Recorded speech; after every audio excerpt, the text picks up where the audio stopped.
ততক্ষণ পর্যন্ত জমিন ধ্বংস হবে না, ততক্ষণ পর্যন্ত কিয়ামত সংঘটিত হবে না। বলে কতক্ষণ পর্যন্ত? হাত্তা ইউকালা ফিল আরদি আল্লাহ আল্লাহ। বলে যতক্ষণ পর্যন্ত জমিনের মধ্যে একজন ঈমানদার থাকবে যারা আল্লাহ আল্লাহ শব্দটা উচ্চারণ করবে, ততক্ষণ পর্যন্ত আল্লাহ তাআলা এই জমিনটাকে ধ্বংস করবেন না, ততক্ষণ পর্যন্ত জমিনের মধ্যে কিয়ামত সংঘটিত হবে না। তাহলে একটু মুহাব্বতের সাথে বলেন তো, ঈমানের দাম আছে না নাই? জানো কি বন্ধু, জানো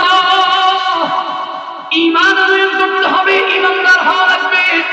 বলে কেমন করে ঈমানদার হব, কেমন ঈমানের অধিকারী হব? আল্লাহ তাআলা মিসাল দিয়ে দিয়েছে, আল্লাহ তাআলা উদ্ধৃতি দিয়েছে। বলে ঈমান যদি আনতে হয়, সূরা বাকারার মধ্যে আল্লাহ তাআলা বলেন আমিনু কামা আমানান নাস। ঈমান যদি আনতে হয় তো সাহাবায়ে কেরামদের মতো করে ঈমান আনো। মুফাসসিরিনে কেরাম বলেন আমানান নাস দ্বারা উদ্দেশ্য হচ্ছে সাহাবায়ে কেরাম। ঈমান যদি আনতে হয় তো সাহাবায়ে কেরামের মতো করে ঈমান আনো। সাহাবায়ে কেরামের ঈমানটা কেমন পাওয়ার ছিল? হাতে বেশি লম্বা সময় নেই, হয়তো আর 10 থেকে 15 মিনিট সময় হয়তো পাবো, এর বেশি সময় হয়তো আর পাওয়া যাবে না। এজন্য সংক্ষেপে আমাদের একজন সাহাবীর জীবনের উদ্ধৃতি আপনাদেরকে শোনাই। ঈমান আনতে হলে সাহাবায়ে কেরামদের মতো করে ঈমান আনা লাগবে। কেমন ঈমান আনা লাগবে শোনো। রাসূলের সাহাবী হযরত আব্দুল্লাহ বিন হুযাফা রাদিয়াল্লাহু তাআলা আনহু, নবীজির সাহাবী আব্দুল্লাহ বিন হুযাফা রাদিয়াল্লাহু তাআলা আনহু ঈমান কেমন ঈমান ছিল? আব্দুল্লাহ বিন হুযাফা রাদিয়াল্লাহু তাআলা আনহু কেমন ঈমানদার ছিলেন? ঈমানের কেমন পাওয়ার ছিল, ঈমানের কেমন কুওয়াত ছিল? বলে 10-15 মিনিট, এই 10 থেকে 15 মিনিট সময় রাসূলের সাহাবীর জীবনীটা শুনো।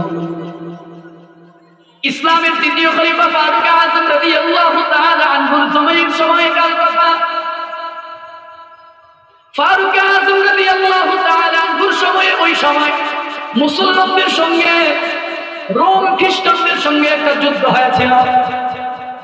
মুসলমান এবং খ্রিস্টানদের সাথে একটা যুদ্ধ হয়।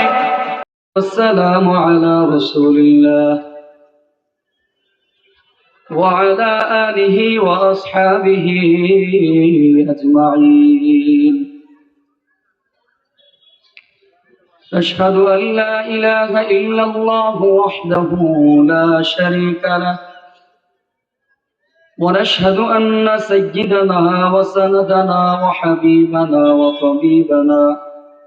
وطبيب قلوبنا ربنا ومولانا محمدا عبده ورسوله. أما بعد فأعوذ بالله من الشيطان الرجيم. بسم الله الرحمن الرحيم. يوم يأتي لا تكلم نفس إلا بإذنه فمنهم شقي وسعيد. وقال تبارك وتعالى إن الذين آمنوا وعملوا الصالحات كانت لهم جنات الفردوس نزلا. صدق الله مولانا العظيم وصدق رسوله النبي الكريم. قال رسول الله صلى الله عليه وسلم ذاق طعم الإيمان من رضي بالله ربا وبالإسلام دينا وبمحمد رسولا، أو كما قال النبي عليه الصلاة والسلام إن الله وملائكته يصلون على النبي يا أيها الذين آمنوا صلوا عليه وسلموا تسليما. درود شريف يا اللهم صل على محمد وعلى آل محمد كما صليت على إبراهيم وعلى آل إبراهيم إنك حميد مجيد. اللهم بارك على محمد وعلى آل محمد كما باركت على إبراهيم وعلى آل إبراهيم إنك حميد مجيد. الحمد لله. রব্বুল ইজ্জত জালাল আল্লাহ পাক রব্বুল আলামিনের দরবারে লাখো কোটি শুকর ও সুজুদ। ভাই অপারেটর ভাই স্টেজে প্রেশার নাই, স্টেজে প্রেশার দেন, মনিটরে ফুল ফুল প্রেশার দেন মনে করে, আর ধীরেটা হালকা একটু দেন, সাউন্ড কমায়েন না ভাই, অসুস্থ গলা ভাঙা ভাই, হ্যাঁ মেহরবানি করে অন্তত কষ্ট দিয়েন না, প্রেশার দেন, স্টেজে ফুল প্রেশার দেন। মাঠেও সাউন্ড নাই, মাঠেরও অভিযোগ, মাঠেও সাউন্ড নাই, প্রেশার দেন, ফুল প্রেশার দেন। একদিন ভালো করেন, ইনশাআল্লাহ বাকি আরো ভালো সার্ভিস পাবেন, আপনার জন্য সবাই দোয়া করবে। আর একটু মনিটরের প্রেশারটা একটু দিন। রব্বুল ইজ্জত জালাল আল্লাহ পাক রব্বুল আলামিনের দরবারে লাখো কোটি শুকর, যে আল্লাহ পাক রব্বুল আলামিন আপনাকে আমাকে দয়া করে মায়া করে মহব্বত করে ভালোবেসে আল মাদ্রাসাতুন নূরুল কোরআন ঢাকা ৬ষ্ঠ বার্ষিক ওয়াজ মাহফিলে আল্লাহ আপনাদেরকে আমাদেরকে আসার বসার সুযোগ তৌফিক দিয়েছেন।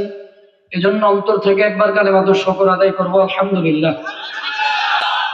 কোরআনুল কারীম থেকে সূরা হুদের ১০৫ নম্বর আয়াতে কারিমা তেলাওয়াত করেছি এবং সূরা কাহাফের ১০৭ নম্বর আয়াত তেলাওয়াত করেছি। রাসূল করিম সাল্লাল্লাহু আলাইহি ওয়াসাল্লামের অসংখ্য অগণিত হাদিস শরীফ থেকে সহিহ মুসলিম শরীফের একটি হাদিস আপনাদের সামনে পেশ করলাম। তেলাওয়াতকৃত আয়াত এবং হাদিসের উপরে আমলের নিয়তে, ইখলাসের নিয়তে আমাকে দু চারটি কথা বলা এবং আপনাদেরকে ধৈর্য সহকারে শোনার তৌফিক আল্লাহ দান করুক, পড়েন আমিন। একটু মুহাব্বতের সাথে আপনাদের কাছে জানতে চাই, যেই দুনিয়াতে আমরা বসবাস করছি এটা কি চিরস্থায়ী না ক্ষণস্থায়ী? আর একটু আস্তে বলেন না। যেই দুনিয়ায় আমরা আছি এই দুনিয়াতে চিরকাল থাকতে পারবো নাকি আমাদেরকে চলে যাওয়া লাগবে? আদম নবী থেকে শুরু করে কিয়ামত পর্যন্ত পৃথিবীর ইতিহাসে যত মানুষ ছিল, আছে, আসবে ভবিষ্যতে, পৃথিবীর প্রতিটা মানুষ কোন বিষয়ের উপরে কখনো ঐক্যমত পোষণ করতে পারে নাই ইল্লাল মাউত, শুধুমাত্র মৃত্যু ব্যতীত। কোন বিষয়ের উপরে কখনো একমত পোষণ করতে পারে নাই কোন ব্যক্তিরা। ইসলামপন্থী হওয়ার পরেও যত ধরনের যত দল বলেন, এরা কখনো একমত হতে পারে নাই। এরপরেও দেখবেন মাঝে মাঝে ফাটল ধরে যায়, আলাদা হয়ে যায়, যেমনটা ইতিহাস আমরা কিছুদিন আগেও দেখলাম। কোন বিষয়ের উপরে কোন মানুষ কখনো একমত পোষণ করতে পারবে না, শুধুমাত্র ইল্লাল মাউত, মৃত্যুটা ব্যতীত। মৃত্যুর ব্যাপারে প্রতিটা মানুষ এক জায়গার মধ্যে এসে ঐক্যমত পোষণ করে, সেটা হোক হিন্দু, বৌদ্ধ, খ্রিস্টান, ইহুদি, নাসারা, আস্তিক, নাস্তিক, আওরাল, গাওরাল, যত ধর্মের, যত বর্ণের যত মানুষ পৃথিবীতে আছে, প্রতিটা মানুষ এই একটা জায়গার মধ্যে এসে ঐক্যমত পোষণ করে, হ্যাঁ দুনিয়াতে আসলাম তো আমাকে মৃত্যুর স্বাদ গ্রহণ করা লাগবে। একজন বৌদ্ধ বিশ্বাস করে মরতে হবে, হিন্দু বিশ্বাস করে মরতে হবে, খ্রিস্টান বিশ্বাস করে মরতে হবে, আস্তিক বিশ্বাস করে মরতে হবে। যে আল্লাহ খোদা কিছু মানে না সে নাস্তিক, ওই নাস্তিকও বিশ্বাস করে দুনিয়াতে আসলাম তো যাওয়া লাগবে। এখানে এসে আপনি আমি ইমানদার মুসলমান, আমাদের বিশ্বাসটা আবার একটু আলাদা, একটু ভিন্ন। আমাদের বিশ্বাসটা কি? আমাদের বিশ্বাস শুধুমাত্র মৃত্যু পর্যন্ত সীমাবদ্ধ না, বরঞ্চ আপনি আমি যারা কালেমাওয়ালা মুসলমান, আমরা বিশ্বাস করি শুধুমাত্র মৃত্যু পর্যন্ত সীমাবদ্ধ না। আপনি আমি মৃত্যুর পরবর্তী জীবন যেই জগৎ শুরু করব, সেই জগৎটাই হলো আপনার আমার আসল জিন্দেগি, আসল জগৎ, ঠিক নয় কি? যেই জগতে আমরা বসবাস করছি এটা আপনার আমার জন্য মেহমান খানা।